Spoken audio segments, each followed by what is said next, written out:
toxicity. So yeah, that's a good shout. I think going to 3 maps, definitely. And again, a very Russian map pool, DDK. Yeah, it is. As per usual. It works for me. My favourite maps in the pool at the moment. So. But I'm a fan of the old school maps. So it's just me. I'm sad that there's no Furious Heights or Delirium today so far. So I'm hoping maybe in the final. I don't know. We'll see. But the game is getting live between Pavel and Ash for the second semi-final. The winner will play against Cypher in the grand final of the 4th cup. And Pavel's going to get himself the mega spawn. So this is actually the favourable spawn in this little set because he gets everything pretty much. Yeah, it's so unfortunate. But I mean, it's not. Again, it's Blood Run, and it's these two players. They played each other so much. I mean, the fact that they're going in with ballsy plasma here says everything, in my opinion. It's a ridiculous amount as well. All the armor's been stripped from Pavel. Pavel's even taken away some of his own health as well with the rocket and a rocket jump as well. There comes the miss. What is even happening? I don't know. Who's going to get the first frag? It's so random. Yes. I love the rocket jump from Pavel. It was great. You know, he had their weapon advantage, but then just missing the easy shots. Yeah, so I mean the plasma opening from Ash, we've seen that sometimes to equalize the start because he got no weapons and limited armor, and it doesn't usually work from the spot that he did it in, and that's a nice grenade there. That actually changes quite a lot. It stops Pavel from feeling confident to go to the telly now. He's gonna prefer to just stay down here now and just go for the damage as Ash picks up that red. But look at this, not much damage done, and Ash, if he realizes it, can get himself control now. Yeah, switch over to Ash for the time being. There goes the mega health to him as well. 200, 200. Pretty much full tanked mode enabled here for Ash. Now the question is, can he catch out Pavel, who is no stranger, as pretty much everybody is no stranger now to playing defensive here on Blood Run. And I mean, at this point, Ash doesn't even need to pick up the items, but at the same time, he doesn't really want to risk giving them away to Pavel that is quite clearly struggling with the amount he's got to work with. And Engage, if he's not able to back away onto health, would easily go in favour of Pavel. But Ash currently just going to... He's still going to pick up the items straight off the bat. There goes the mega, not going to delay it or anything. Red armor coming up, a nice little cheeky rocket jump. Get into position, an equally cheeky grenade, but again, just not troubled by Pavel. But Pavel doing good to hit damage at least. Yeah, what we'll probably see here is that there's a bunch of ways to play this. Pavel, okay, that's a lot of damage taken that he didn't really want to take, but there's lots of ways to play this. The thing that's important about the situation is on the scoreboard at the top left here for me, it's 0-0. That is the important thing. What that means is that even though there's a stack disadvantage for Pavel not picking up the megas, he doesn't need to take fights. He doesn't need to go and push for that mega if he doesn't want to. And actually he finds Ash out of position on the mega, so he's going to take it. It's just an opportunity that opened up. So he's instead going to be looking for mistakes and just playing super solid instead of exposing himself by making aggressive plays to get the stack back. And we can see now that he's actually managed to find an opening in a hole, and that Ash was actually going for position on the red armor. So whilst the mega was spawning, so okay, Pavel's going to take that one, and they're just going to keep playing it slow. And I actually think this is going to go to it's going to be a 1 frag game until like 9 to 10 minutes at this rate. Yeah, Pavel backing away, really doesn't want to challenge. He's only got 50 armor, so in an engagement, that'll be stripped away quite quickly, and then say goodbye to your health. That was especially important. Often more than mega health when you're at that kind of stack. I think I would say around about the 100 armor is when you really need to consider mega health. If you don't have 100 armor, the mega health isn't really going to do a lot for you. Unless you can get, like you said, a free mega health like we saw earlier on, catching Ash out. But again, nice cheeky rockets from Ash as Pavel moves out. Nice trap set up, but not able to convert. Pavel able to back away again. Yeah, we saw the epitome of this style between Cypher and Evil for the winter season grand final, or rather with the winter season finale grand final. So I think that went to like 4 or 5 overtimes. It was a lot of overtimes, but it was the epitome of where at an even point on the scoreboard, there is no reason for either of us to attack, and that can be a very good way to play because it minimizes risk. And when you really respect the damage your opponents can do, you can play it like that if you want to, and it's just one of those things. And that's what we're seeing right now. Both players just taking small skirmishes. If one player catches the other one out and gets a huge amount of damage, then the situation changes, and they're like, okay, now I can take a frag, and I know it's guaranteed, so I'm going to go for it. But unless they see that situation arise, then it's going to be about avoiding those eventualities. We're going to see a bit of an engagement here. The time between the railgun reload affecting Pavel a little bit, but Ash not really capitalizing on it as well as he could have. LG just wasn't quite strong enough. Red Armor still will go to Ash though. Pavel, well, again, I mean, I think you're right here when you say a one frag game is in order. I mean, these guys play against each other all the time, DDK. Something we talk about time and time again, but how much is that going to be playing on these players' mind? Is there room in Quake Live on a map like Blood Run that's played to death for these players to come up with counter strategies against each other? It's another argument to play the style that we're seeing, where both players are playing passively, because here goes Pavel, though, aggressive, really aggressive, and he decided he wanted on that red armor. Oh, great shot there. And I think the reason we saw that is because he realized that the only way for Ash to beat him on that red armor was by rocket jumping, and if Ash did that and Pavel pushed quickly enough, he's going to catch his opponent in a situation where he gets damaged more efficiently, because Ash has rocket jumped up, he's moving in a predictable arc, there's nowhere for him to dodge, he could get easily pushed off. It's a good fight for Pavel almost every time, and that's what he capitalized on, and he caught Ash out. And we're going to see Ash going for this, somehow grabbing... Oh, no, please, no. Alright, he's going to get taken down. That was almost very nasty. Yeah. But, I mean, interesting weapon choice. We used to call that in Level Up TV when we did TDM, cocky railguns, because you got all the arsenal in the world. You could have killed him with the lightning gun, even the shotgun, the rocket, the plasma, and instead you go for the cheeky railgun that you need 2 to hit. So, yeah, just fighting the frag eventually. 5-0. And as we see Cypher join the server as well to come spectate his potential opponents in the grand final. Which at the moment, Pavel here on his home map, Blood Run, is leading 6-0. And to address your... Oh, there you go, we get the forfeit, but I can take this moment to address the question you asked previously about knowing one another's styles through playing a lot together, and there is a huge element of that, and that's the reason why we see the 0-0 from the start. That's why we see that strategy coming out from both players that I was talking about with the passive style.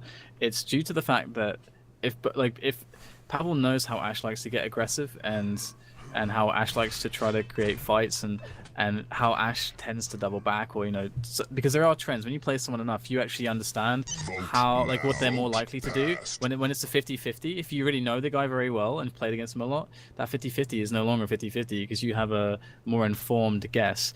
But of course, it then depends on whether they're going to predict it in that sense and go, well, he knows that I'll do this more of the time, so I'm going to do the other thing, and all that kind of jazz. But generally speaking, it becomes safer. It becomes just safer to eliminate all of that and just play passively, and I'm pretty sure that's why we saw that at the start there, because both players, especially Ash does like to get aggressive and really use his in-fight abilities, which are very strong. Yeah, well, second match's going to be Toxicity. We see Ash now rejoining the server. And again, if you haven't already, guys, I'm pretty sure Ash is probably streaming. So if you want to go ahead and open up his stream as well, you'll be able to watch his POV here on Toxicity for the entire game, and not have to put with my incessant switching of players in the most, well, unfortunate of times, shall we say. But, I mean, Toxicity, can you play this one passively, or is this going to be a completely different game?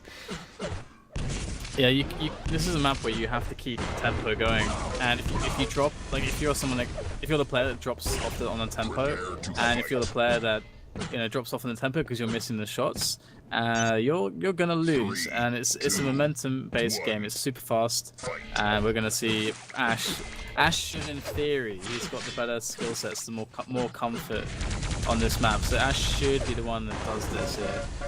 Yeah, as he gets the opening bit of damage with the lightning gun, not able to find the railgun. That's going to allow Pavel to back away a little bit, but I mean, Ash got to be feeling good off the start there. Has middle map position as well. Pavel coming in to try and deal some more damage. We'll switch over to Pavel again straight off the bat, as he will be the person to connect with the first brilliant rocket. And there comes the second and the third. He'll get the first frag on the board again, right before the red armor as well. And it's not often you get a free red armor on this map. It is a death pit. if you get caught down in there, it's very difficult to get away if your opponent's got railgun, lightning gun, or in fact any weapon. You're bound to take some damage on the escape, but there comes the second one with the plasma and the yellow. And for Ash here, it's a kind of double-edged sword, isn't it? Does he want to keep on pushing aggressively, try and deal damage to Pavel, eliminate some of that armor, so potentially off the spawn he could have got maybe the red, which obviously isn't going to happen this time round, or does he want to try and slow it down? It looks like it's paid off here, DDK. Yeah, you gotta. I mean, it's always better if you can find a way to do it. To be aggressive on this map, keep the tempo going, keep the pressure up, because you can't afford to let your opponent get anything for 3. They need to deal damage there, and Pavel going to get on top of Ash before the mega spawns, bringing things back in. Ash just has to attack again. He just has to put in damage where he can. Got a little bit there before he is able to grab that red armor, but as you pointed out, red armor is such a vulnerable position that you're often going to take a huge amount of damage there. And that's what happened, and Pavel's getting away. 100 health, no armor. This is, again, Ash needs to be aggressive, and Pavel just has to defend well, and that's just what toxicity is about. Yeah, definitely. Pavel doesn't have any armor to his name now, so these are tough situations. He's picked the 50 HP up as well, so if he drops down here and took a rocket beforehand, that would have put him in such a tough spot. But he did get the red before the damage was out, but it's going to keep him alive for the time being. And in fact, he should be able to get the yellow armor here as well. Ash is, I don't want to say missed out on a small opportunity here, but he could have been doing so much better than he is had he hit one of those shots. But again, he didn't have the railgun, so I guess at that final distance, that's unfortunate. Another big moment here for Ash. Ash has to deal a lot of damage before he dies. He's going to die, but it's a bit of damage in, and he tried to escape there. Interesting. I feel like he should have played for damage there, just knowing that he would have died. And you can see Pavel maybe survived with a bit too much. But, you know, if Ash keeps just playing aggressively and gets a bit lucky on some rockets, then he can just make this happen. There you go. Hits a couple good splash rockets and finishes off with a rail. Brings himself back in the game, and it's that back and forth action that is so characteristic of this map. He needs to hit these railguns, Ash. He hasn't hit them before the red armor, so this is going to allow Pavel to at least get away, and he's got the frag with the lightning gun. Oh man, I mean, it's just a case of Ash not hitting the railguns, unfortunately for him. And he put himself in the vulnerable spot, couldn't capitalise. This is going to be a bit of a self-exchange, but nothing's really up on the map, so I'm going to assume, I mean, who's going to get the better spawn, that's the question. It probably will be Pavel now after that railgun. Even if the mega goes here, Pavel can drop back onto the red. There won't be a challenge. If there is, he's not going to really be able to do anything too much here, Ash. It's risky to come in, I think. He will get the frag with the lightning gun, but I guess it's risks you need to take. Yeah, you got to go for these risks, and sometimes it'll blow up in your face and you'll find yourself 5, 6, 7, 8, maybe up to 10 frags down, but it just comes down to you have to just eventually try to force yourself into that kind of forbidden stack where you get to 200, 200, and that's why we see so much aggression, because if you get that stack, you're going to most likely get, if you're in your execution, 10 to 15 frags. It can be a game-winning situation if you achieve the right item cycle, because the way you can abuse the spawns, the way you can constantly put in damage. So that's why both players know it's their responsibility if they want to win to be so aggressive, and Ash is approaching this stack, but they've both neglected to deal enough damage to each other, so they're both fairly healthy at the moment. And with Mega coming up in 20 seconds, it's going to be about this Mega, and Ash gets this next red. He's looking strong for this next Mega, but what is going to happen here? We've got 10 seconds until it spawns now, and Ash is still looking good for it. Yeah, he's currently playing very sneaky around this stairwell, just trying to find the opening moment to hit that lightning gun. He knows exactly where he is as well. This is going to be a battle over distance. I think Pavel's going to make the jump across. There is an opportunity here for Ash to deal a lot of free damage on the escape of Pavel. Great maneuver around that corner, and the great rocket again, just Pavel with the deadly rockets, the railgun as well. This is something we usually see coming from Ash, but Pavel really is stepping his game up at the moment. The dive toward the red armor is, I mean, it's a necessary one. He might as well just do it. He's got the stack for it. The rocket jump as well, the lightning gun to find the frag, and that's going to extend his lead yet again. And so far, the periods of control we've seen from Ash, he just hasn't been able to tie the score lead, but it is still just 4 frags. So two really key things in that last kind of big mega area, like kind of battle, and the first one was the fact that Pavel was able to, even though he had less stack and did, you know, he got the pickup, and and Ash went for damage rather than forcing himself on top of that mega. Ash didn't really get the damage initially, but he still had a better stack and better weapons to deal with the situations. But Pavel forced a close range rocket fight, and you know, if you're the one that hits those rockets, of course, you know, that's like the only way you can get ahead in his stack with his stack there is to hit those rockets. He did that, and then Ash missed a very key rail. Like, he had a couple of chances at a rail, he missed both. Had he hit it, Pavel would have been so low after the kill that it actually almost would have been a worse situation for Pavel than just dying.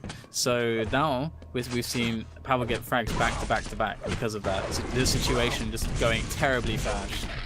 Yeah, I mean, nice rockets from Ash, but they're not really amounting to anything. He's going to have to take 50 HP. And again, he needs the frag sooner rather than later. With 4 minutes remaining, this LG damage is not what he needs, even though he's got the frag. We're back at that situation we spoke about before, where Pavel might actually come better off the spawn. And he did hit the railgun, but Pavel already had the red.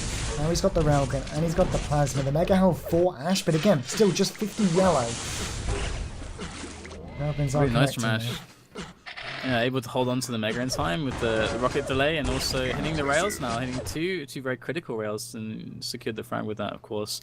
So now Ash has put himself in this spot where he should be able to string a lot of frags together if he keeps his stack up, and that's what Pavel's going to do, keep the stack down. He traded one kill to try to bring it down a bit, but we can see that, you know, it might not have been enough now as Ash picked up another yellow, and the Mega's coming up really soon. Really important route. Pavel should try to follow this up with something, but it's really hard for him to do that, and he doesn't like how much risk he'd be under for that damage, so he stays back, and it's a really hard position for Pavel to deal with, because now, you know, Ash has got his back to that red armor. He's much closer to it. Whoa! How did he hit that? It's just, again, the grenade on Bloodrun, but the rocket on Toxicity, insane. I mean, Pavel's still low, but again, it just slows down Ash's comeback. Oh wow, he's going to die in the acid. 11-7. Maybe. And Ash, yep, this is you know, Toxicity. He's getting the stack going, and Pavel's not finding the exchanges he needs to get the damage in. Because the problem is that you have to figure out the right ones, because you're gonna die. That's gonna happen. You just have to know that you've dealt enough damage each time, because then eventually, when the situation does come onto the items that are gonna spawn, that's when you can get them low enough for the frag to occur, and that's when you can switch things around. But Ash has been really good at putting Pavel in awkward spots where he can't get those fights. And here is a good fight for Pavel, but doesn't get the rockets he needs. Oh wow. And he got that in the teleport escape. Will he get the red armor spawn? Yes, he'll get the railgun. Ash missing it. But again, at this point, it's almost better that he doesn't die at the moment, Pavel, and they don't have an exchange, because the frag is going to come for Ash. It's inevitable. And then one will come off the spawn as well. And if Ash does that with a higher stack rather than getting involved in an engagement earlier on, it's even more likely that he's going to be able to convert. But here we go, Mega's coming up soon. Red armor first, the drop down from Ash. And again, just Ash making sure he picks up everything, keeps as much as he can away from Pavel. Because he knows, it's inevitable. Is it here? And the damage not good enough from Pavel. It's just not good enough. He had exactly the right spot. He could have gotten more out of that, but unfortunately his execution didn't allow that, and now Ash is getting the kills, and Ash should just win this game now. There's just no way, surely, unless something ridiculous happens with rockets. I don't know how Pavel's going to bring this back. Ash is just way too stacked, and if he just walks around the map, keeps the risks down, he should be fine. Yeah, and that's just every railgun is almost 10 times more painful at this point. Even Pavel just killing himself. I mean, that's the kind of position Ash is in. It's so dominant. And again, I mean, Ash could just bait the red armor at this point. Here comes the LG exchange. Pavel's so low. Just pick up the 50 HP there here, Pavel. This actually could work out for him off the spawn. Unfortunately, he didn't deal another 40 damage. Possibly. Now, though, unfortunately, looks like Ash is going to be able to take the map. Yep, it looks really good, and that should bring us to the tiebreaker. And that, you know, Pavel put in a really good performance, but of course wasn't able to hang on. And that's really the difficulty with Toxicity. Sometimes you just can't find the right spots that you need, and the momentum. That means that you can't stop the momentum getting, you know, revved up, getting really generated well for your opponent. So, and if that happens, then they can just run away with things. And we saw, you know, Ash was down, you know, good 5, 6, 7, 8 frags, managed to bring it back with getting the right spot, and we're going to see ourselves a Lost World decider. Yeah, for expecting a 1 frag scoreline on that one, TDK? It depends on the start spawns. Sometimes for example, I mean, I think both players, if they get an even start, I think we'll see it. But if we don't see that, I'm just gonna predict to see a scoreline something closer to, you know, 6-4, 6-3, something like that along those lines. But if the starts are even, we might see a very passive game. Yeah, I mean, you talk about even starts, you know, let's say an unfair start, perhaps. On Lost World, what would you say is the ideal start to have, and what's the worst possible spawn you could get as my game crashes? Well, sometimes it really comes down to what spawn your opponent gets, and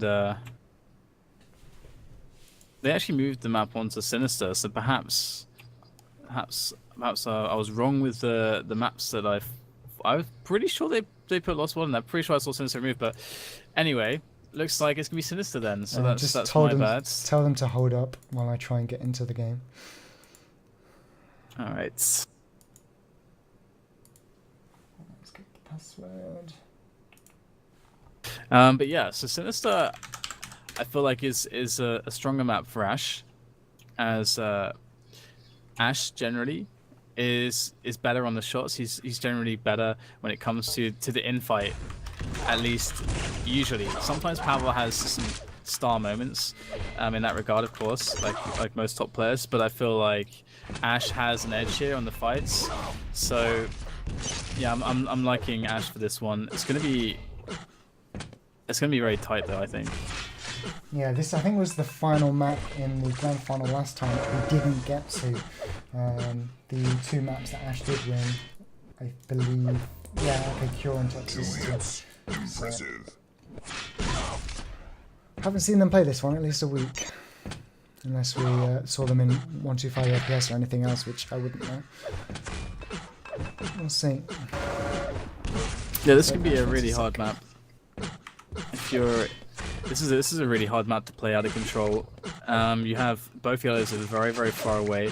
On Blood Run, it's much easier to stay alive, to stay away from trouble. But and if you get the 50-50 wrong, you can just die on this map. And then when I say 50-50, I mean when you're out of control, you get a choice between one of the two yellows. If your opponent is in a position where he's able to cycle the items correctly, he should be able to take everything except one yellow, usually, unless the cycle's really perfect, and then you're in a lot of trouble. But it's on that 50-50 of yellows, and you have to have a lot of awareness, and you have to be able to read your opponent very well. And if you can do that, you can stay alive for long enough to have some opportunities to get back in. But generally, this is a very difficult map out of control, and usually thinking about ways that you get back in the game, the most common move we see is players trying to deal a little bit of damage and then making the play on the Mega, and just dropping on it, taking it mid-fight, much like we see on Furious Heights. You see a very similar thing when it comes to the red armor steals. Players will they'll have, let's say, less stack, but you can say that if they know the time better than their opponent, or they position themselves to take it mid-fight, you can say their effective stack is basically even. So yeah, it's definitely an interesting map, which has shown us a lot of good games, but it's a very hard map for sure. I mean, the winner is going to go play Titan Cypher. Let's just excuse who we might personally think is the better player of the two in this specific matchup. Who do you think would better counter Cypher? I think. If it is in, I think if Ash it's even possible. actually. I think Ash, even though I feel like Ash sometimes has some trouble against more of the star players, I feel just tends to blow up Pavel a lot of the time. And Ash, I've seen Ash have a lot more close games against Cypher than Pavel. So it remains to be seen, because Pavel does have a lot more momentum at the moment. His form is better than before. So yeah, it's remains to be seen. Well, we have got Ash just coming back, so hopefully we'll be able to get things off. And yeah, here we go, the third and final map here in our final semi-final. The winner, like we say, goes on to face Titan Cypher in the best of 5 grand final for $100, $25 second place. So money on the line in this match. Someone's going to be guaranteed 25, but more importantly, all those FACEIT points for the season finale happening later on in the season. But we're watching Pavel here off the start. who he's not looking too bad for himself. Again, Ash probably with the better overall stack for now, but is lacking that lightning gun. But is that, do you really need it when you got rockets like that? Here comes the first frag, 1-0. Yeah, the LG not coming into play, which is a really good situation for Ash who didn't have it. It can get really awkward sometimes. You can feel like you're the king of the world. You got the better stack, and then you get put in a fight where you have no LG and they have one, and it sucks. And you lose your stack. But we saw there, Pavel trying to make that play that I was talking about, trying to just jump on the mega. Didn't go very well for him. I'm a bit surprised that he went for that. It's very high risk there. And the rewards, I'm not sure, to be honest. But we're seeing Ash now with an insanely good start. Well, currently, Pavel sat 26 points in 3rd place in the rankings. Ash at 5th with 20. So the winner of this match will be going ahead of the other, I do believe, if I've calculated FACEIT points correctly. So in the rankings at least. So only with the grand final, but it'll come into play. But anyway, Ash at the moment, nice defensive rockets from Pavel. Forces himself onto all that red armor. Will pick it up. Ash comes back in for more. And again, you've only got one place to fire it across there at, and that teleport exit. Pavel able to find at least one. But I mean, this is an interesting exchange, so to speak. Pavel will get one on the board. Okay. Yeah, not sure what to say about that really, as we have a follow-up from Pavel to tie the game, and this really sucks for Ash, especially as he got this spawn. But with godlike rockets, he's able to make it happen. I was going to say that he would have much rather got the spawn near the red, so he could guarantee, get the red and not have to risk dying. But looks like he's going to hit the rockets he needs, and he goes into the mega. It was the right move. It's just one of those. It's just there are a lot of risks going on there, but you have to do it. Yeah, sometimes those risks make the player as well. But there we go. Ash, nice bit of LG. We're going to switch on to Pavel for a little bit. It's currently sat looking very lackluster at the moment with just 65 at 1 frag deficit as well. But again, early moments here in the game. This is going to be another frag surely. Not quite able to clip the stairs. And there comes the 4-2. And at this point, look at the left of the screen, guys. Ash can take absolutely everything bar the one yellow that Pavel managed to get off the spawn. And I think even Ash heard the pickup of that as well. So that's a possibility after picking up this red. It's going to go straight on over to that as well. And it does look very dangerous now for Pavel, who's going to have to do the Heidi game and just not take damage game as well, because he cannot really do anything to the stack of Ash. It's all about just avoiding damage so that he can get a stack so he can eventually do something meaningful. Yeah, where is Pavel? That's the question. Ash is playing so well at the moment as well, just to deny pretty much the entire map away from Pavel. And whilst he's doing that, he also finds out very quickly where Pavel is. When the items are up on the map, the mini health bubbles, the 5 HP bubbles, sorry, the yellows, the weapons, everything. And the sound, those all important sound cues as well. But, to be fair to Pavel, he's doing quite a good job at the moment of just staying alive in certain situations. Keeping this 2. Yeah, he's building up. But the problem is this red armor could be very hard to hold on to, and oh dear, I feel like this is a mistake here from Ash. We have the item times so we can see things exactly, but what Ash needed to do there was go straight through, pick up the mega and go straight through the telly and take a direct fight for that red armor. That would have won him maybe a frag and definitely solid control. But now, he's actually in a position where Pavel's got close to an even stack, a small amount of damage, and they're going to be even. And it's down to Pavel now to actually defend here. He can do this defense for the mega. This is a must. Good rocket from Ash. That should change quite a lot here, as Ash does get away and takes the upper yellow. So Pavel definitely in a risky spot, tough spot at the moment. Ash is oncoming now as well. He's trying to push him for a bit of damage, and he's going to get caught out. And if he loses position over on this red, that's going to be heartbreaking, but he won't, and he will get the frag.